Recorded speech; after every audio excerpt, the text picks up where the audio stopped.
Siapa yang tidak mengalami stres? Stres merupakan perkara biasa yang dialami oleh setiap lapisan masyarakat, tidak kira umur, jentina, dan status. Nah, apa itu stres? Stres atau tekanan adalah tindak balas emosi, fisikal, mental seseorang terhadap perubahan-perubahan dan tuntutan-tuntutan di dalam hidupnya. Pada umumnya, kita boleh merasa perubahan diri kita. Apabila kita merasa emosi kita berubah, kita menjadi cepat marah, kita menjadi cepat tersinggung, walaupun dengan perkara-perkara yang remeh-temeh, perkara-perkara yang kecil, dan kita merasa sakit kepala dan bahu kita merasa tegang. Dan juga beberapa perkara lagi yang boleh kita alami dan rasakan. Ada 3 peringkat yang kita harus ketahui tentang stres. Stres peringkat rendah menghasilkan hasil kerja yang rendah kerana tiada motivasi dan tumpuan pada kerja. Bila stres di peringkat yang tinggi, seseorang itu akan menunjukkan tanda-tanda stres. Stres di peringkat yang sederhana adalah yang paling baik kerana ia meningkatkan motivasi dan perkembangan hidup seseorang. Saudara-saudari, hari ini saya akan memberi beberapa cara bagaimana menangani stres, apatah lagi apabila anda mengalami stres di peringkat yang tinggi.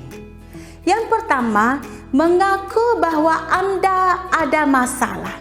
Selagi kita hidup di dunia ini, masalah tetap ada, baik itu masalah yang besar ataupun masalah yang kecil. Hadapi masalah itu dengan tenang, saudara-saudari. Jangan lari dari masalah, jangan menafikan masalah, jangan menyembunyikan masalah saudara-saudara. Amsal 28 ayat 13 berkata, "Sesiapa menyembunyikan dosanya tidak akan berjaya dalam hidupnya. Sesiapa mengakui dan meninggalkan dosanya akan dikasihani Allah." Yang kedua, menjaga kesihatan fizikal.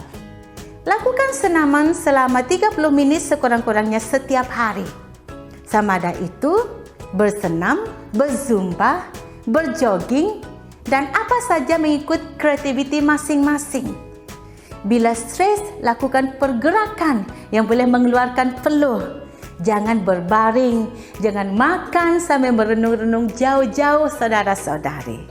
1 Korintus pasal 3 ayat 16 berkata, "Tentu kamu tahu bahawa kamu tempat kediaman Allah, kerana Allah tinggal di dalam kamu." Yang ketiga, jangan mengabaikan kehidupan rohani anda. Kehidupan rohani merangkumi segala sesuatu dari disiplin harian hingga ke tujuan hidup kita yang terdalam mencari Tuhan. 1 Korintus 10 ayat 31, "Apa sahaja yang kamu lakukan, sama ada makan ataupun minum, lakukanlah semuanya untuk kemuliaan Tuhan." Hanya Tuhan saja yang boleh memberi sukacita yang kekal, sukacita yang tulen. Sukacita adalah tindakan semula jadi kita terhadap cara Tuhan bekerja, terhadap campur tangan Tuhan di dalam kehidupan kita.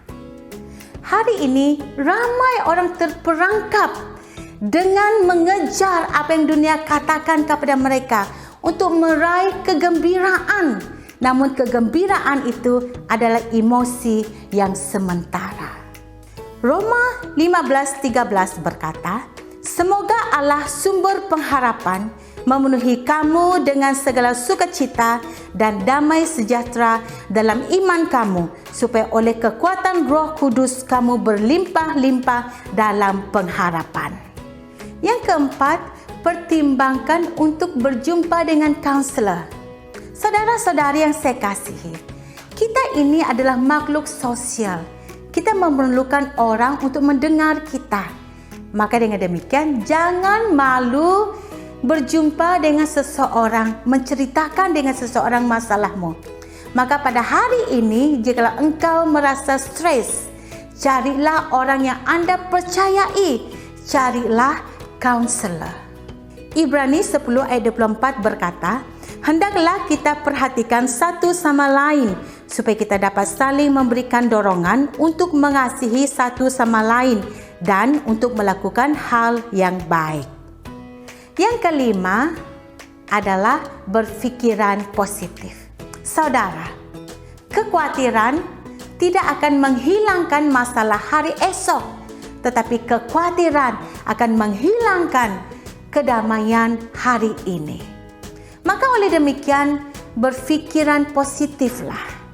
Ianya tidak mudah dilakukan, sehingga saya pernah mendengar seseorang berkata, ianya mudah secara teori, tapi untuk melakukannya susah.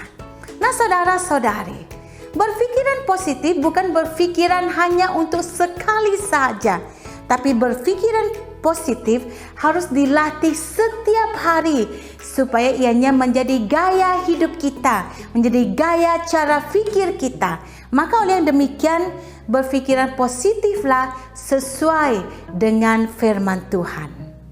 Filipi 4 ayat 8 berkata, jadi akhirnya saudara-saudara, semua yang benar, semua yang mulia, semua yang adil, semua yang suci, semua yang manis, semua yang sedap didengar, semua yang disebutkan kebajikan dan patut dipuji, fikirkanlah semuanya itu.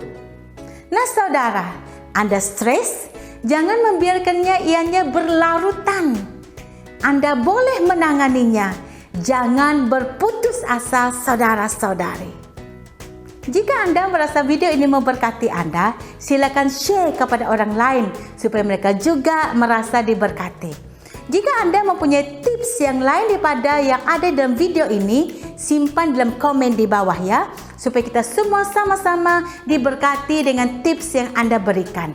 Maka oleh demikian, bagi Anda yang stres, Anda boleh menanganinya. Jangan berputus asa, karena Anda adalah orang yang luar biasa. Haleluya! Tuhan Yesus memberkati kita semua.